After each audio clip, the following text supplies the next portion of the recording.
Hi friends, 2 plus 1 times 3 minus 8 divided by 2. What is the answer of this question? Can you solve it? In the wrong way of solving this question, some people solve this question like this. 2 plus 1 equals 3. 3 times 3 minus 8, then divided by 2. 3 times 3 equals 9. 9 minus 8, then divided by 2. 9 minus 8 equals 1, and 1 divided by 2 equals 1 over 2.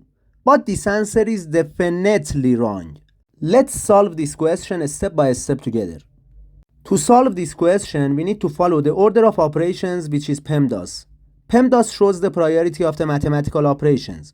If you don't pay attention to this rule, you get the wrong answer.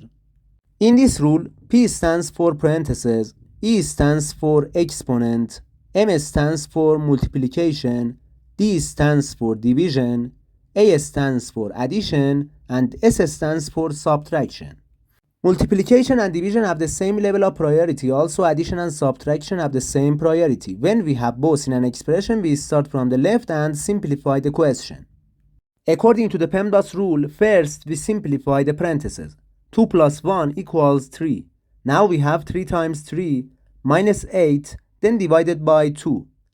We have multiplication, subtraction, and division. First we do this multiplication. 3 times 3 equals 9. 9 minus 8, then divided by 2.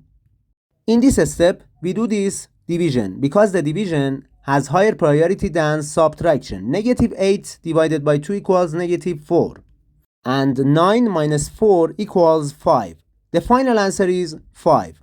Thanks for watching, guys. To see more math videos, subscribe to the channel. Goodbye.